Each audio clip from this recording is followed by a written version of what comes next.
Aren't these windows fantastic? I scored these from a lady that lives not far away from us. She was selling them on Facebook Marketplace. Thank you, Jane. These are going to be put to good use. I know that she didn't want to sell them. But these are just beautiful. They are steel windows, probably out of an old factory, maybe about 100 years old. And they've lasted the test of time. And so we're going to put these in the brick wall that surrounds or blocks the traffic noise, I guess, from the main road of the chapel building. Now, because these are so old, it's probably lead-based paint, so I'm gonna wear a mask and I'm gonna try scraping the paint off first.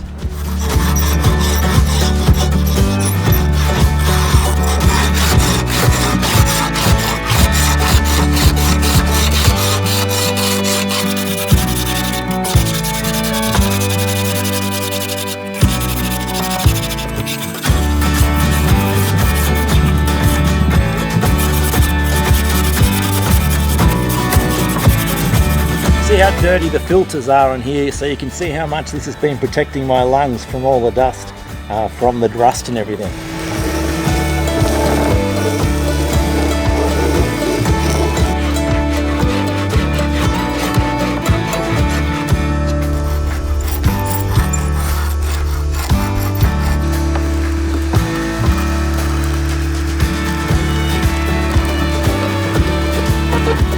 I've already done a couple of these windows, so I've learnt from my mistakes. I've broken panes of glass right at the final point where I was getting it all stripped, and then I placed it on the pallet and the timber of the pallet pressed against the glass and it cracked, and I was very frustrated. So we're going to have to replace that one. Now, in the process, I've bought a number of different tools for grinding off the rust and the paint as well. I think I've spent about $200 just on kind of grinding attachments and things. Now, they all kind of work, and you have to keep swapping between them. I found this one here is, I only just bought this one. I think this one's called the Aggressor, and you can see why. Looks like a very dangerous piece there. And it is great for getting off rust and for paint on larger areas. Now that goes on your grinder, but it is a bit hard to control because it's quite heavy. It chews through the batteries pretty quick as well, but it's going to be great for getting rid of some of this rust that's on these bumpy areas in the large section down the bottom. And then I changed over to these kind of flapper discs here, where it has like little pieces of sandpaper, a 40 grit sandpaper, which is the coarsest. I've actually worn these ones down pretty well, and that's glued onto a grinding disc there, and so that's really good for getting rid of rust and paint as well, and you can control that one a bit more. And then the other ones is you can get attachments that go on your cordless drill, and wire brushes, good for getting into tight corners and smaller spaces. I did find though, however, that the speed of the cordless drills, at least on the cordless ones I should say, even at the highest speed, it probably wasn't at a high enough speed to actually do the job well. So not like the grinder, which actually gets it off easily. So whilst these are a good idea, and there's a few different types, there's another one here that's kind of this scourer made of this really tough looking, I don't know, fiberglass plastic stuff, but they don't spin really fast enough to actually do the job well. So I'm going to put the wire brush on, and we're going to give this a good clean up down in this bottom section.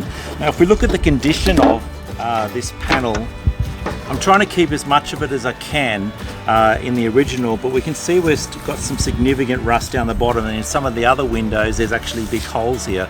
So I think we're going to have to get a metal worker to put a new steel plate in this bottom section, or we may end up chopping the bottom of the window off if the proportions don't work with the height of the wall that's going in.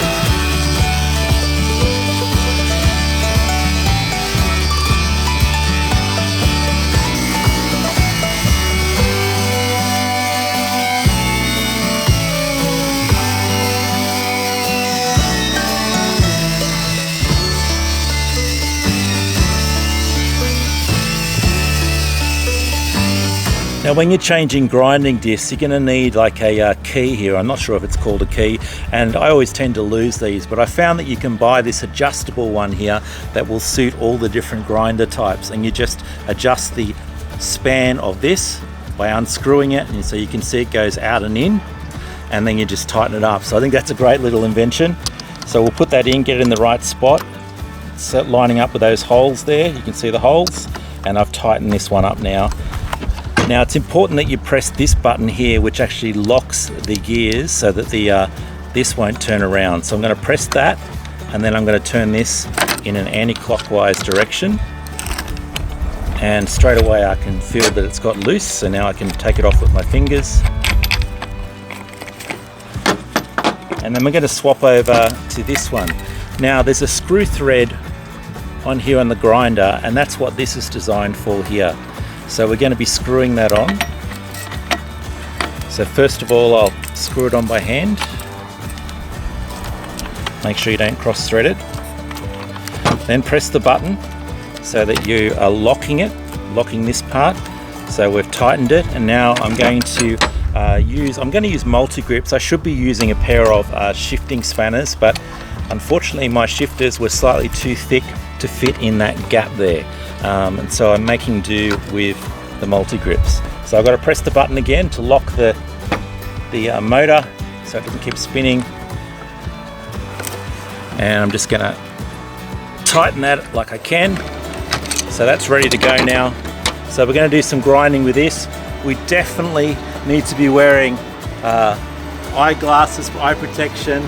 I'm going to be putting on the face mask for breathing as well. I've also got the Aussie Gardener apron on, which is protecting me from any bits of wire that are flying out of it as well. So just take great care if you're going to be using one of these wire ones. Yesterday I used some of the small ones, and I found little bits of wire stuck into the apron, which would have come flying out of the tool.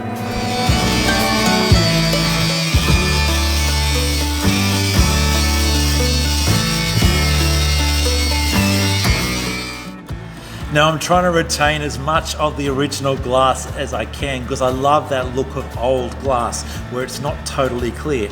Now some of the panes we will have to replace because they've been cracked before when I got them, or otherwise I've cracked them in the process of stripping back all this paint. It's been very fiddly to try and work with steel, with putty that's gone like rock, and not damage the glass. Now let's have a look at these glass panels here. We've got a couple that we're going to have to knock out.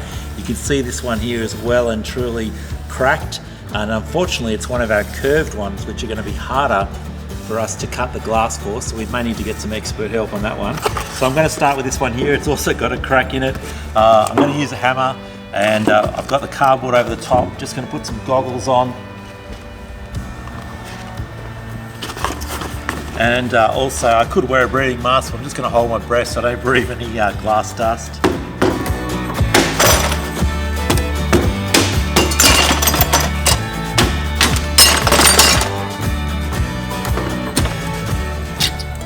Right, and those last bits there, I'm just going to pull out by hand.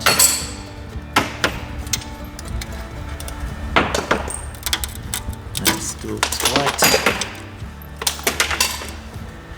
Now you can see here around the edge we've still got the putty that goes underneath the glass, and I'm going to have to use a tool, probably the multi-tool and chisel, to start chipping all these bits out here as well.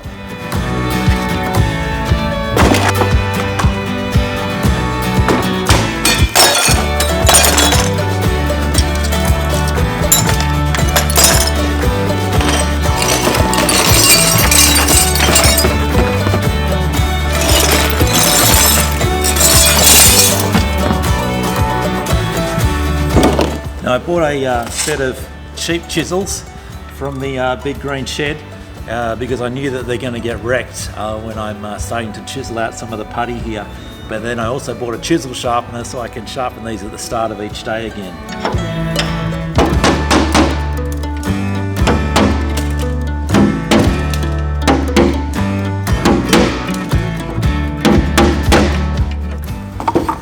And then I also found I reached for my DeWalt multi-tool and use one of the wider blades, but I often use just the tip of it. I found it's actually good for getting the putty out. So it makes a bit of noise. This one's a bit noisy. I'll just put my earplugs in. Usually I could have earmuffs, but I'm going to use some noise cancelling headphones.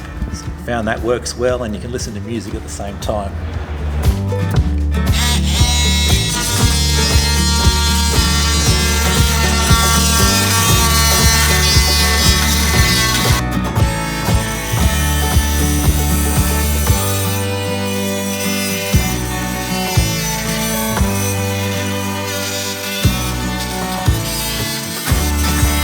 Now that putty came out really easy, you could see then, but on the first window I did, I think they didn't use putty, I think they used builder's bog, and it set like rock hard concrete and it was so hard to get out. I had to keep grinding it away with different tools, and it took a whole day just to get the putty out. But thankfully these windows are proving to be a lot easier. Can't wait to see these all stripped back, the rust coat treated, and then painted up nicely to go in the garden. Now, after all that care I took in not damaging the glass, I ended up making a tough decision to actually get rid of the glass, because what I was discovering under those broken glass is that the steel frame was rusted along there, and I really needed to get rid of that rust and treat it and water protect it, otherwise it's going to continue rusting.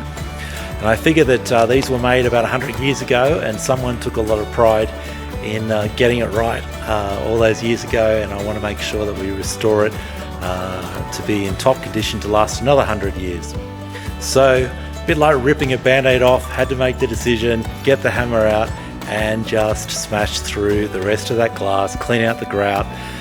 It did make it easier to clean off the rest of the rust in the channels with the glass gone, but it does mean I do have some extra work when it comes time to putting glass back in these. But hey, you learn as you go. I'm not an expert at this is not my trade.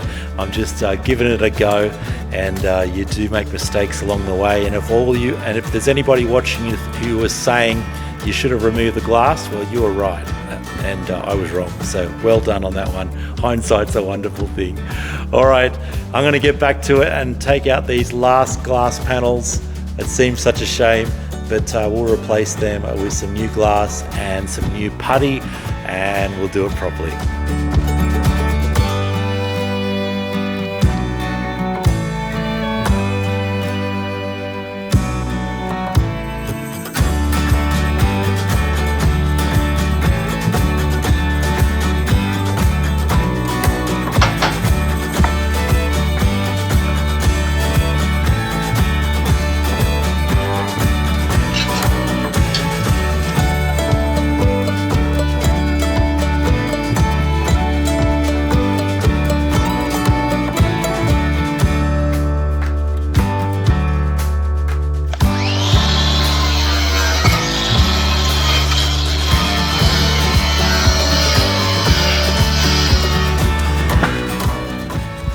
Well, it's the end of the day. We've done another hard one. We've been at this for a few days. I've got Jimmy with me. Jimmy's our youngest. You're 19. I am 19. You're still 19, that's almost. Good. Yeah.